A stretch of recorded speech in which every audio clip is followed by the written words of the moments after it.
with the normie worldview is I've just been in on a secret with 2 or 3 or 4 guys, and we couldn't keep that secret in this room, man. How are they going to keep a secret between like 1,000 guys all over the globe? And this is what they always say, right? And they say it with a little bit of sass, and they're cocksure about it. And you're like, because people that are 2 or 3 guys in your fraternity or whatever that couldn't keep that secret, they didn't have the means of hiding in plain sight. Hiding in plain sight is how you keep a secret across the globe, right? Exactly.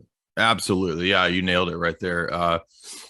So this is just a lack of understanding of several things. Number one, compartmentalization. So one way that secrets are kept, I mean, I always ask these people, like, do you not think that there are intelligence agencies or that there are militaries? Do they keep secrets? Do you think they keep secrets effectively? What about the U.S. military? Do you think that it keeps secrets effectively across the globe? Well, of course it does, right? We have bases all over the world, and there are secrets. There's bases we don't know about. So yes, there are secrets, and we all think of the Manhattan Project. Okay, so yes, it's true that eventually people figured out what it was, but the way the Manhattan Project was structured was that, and I know about it because I'm from Tennessee. We had people over at Oak Ridge in Tennessee working on it. They didn't know what they were working on.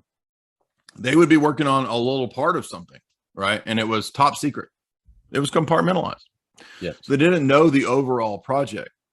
So, and this is just a really naive kind of normie take to say, well, but why would they write about it if it's an overall plan? They wouldn't put it out there. Yeah. But this is what Tim's point is. Tim's point is, right, that hiding something in plain sight is a very sophisticated and effective way to get this through, because on the one hand, it's out there and it's open, and people brush it off because it's out there in the open, right? And also, I think they know that people are not going to go and sit and read these boring books, right? But if you read, for example, Zbigniew Brzezinski's 1972 or 3 book, Between Two Ages, America's Role in the Technocratic Era, it's about technocracy. Because that book is what got him recruited into the Trilateral Commission. Kissinger and Rockefeller created the Trilateral Commission for him to run at a higher committee level, the secret state, so to speak, that exists in plain sight. And it's because that book was so sort of in depth in terms of its analysis of what was coming for the technocratic era. So in the 1970s, in that book, Brzezinski talks about Skynet.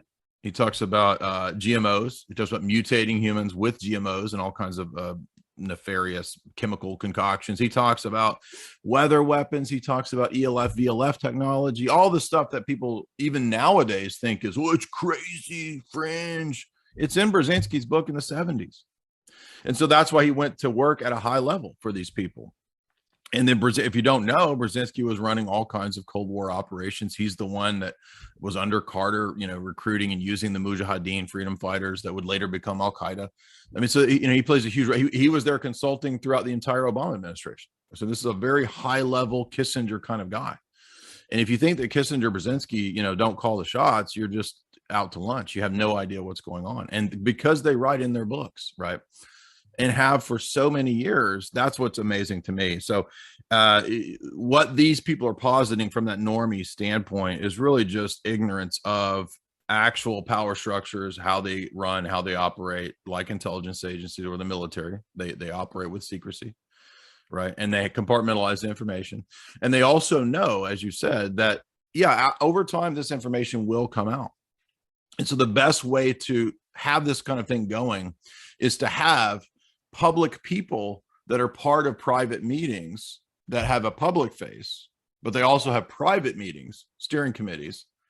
And so in that way, it's like, you'll notice the same people that go to Bilderberg are the same people that go to the trilateral meetings. And they're the same people that are part of like the top, CEOs of the Fortune 100. It's the same people that go to Davos.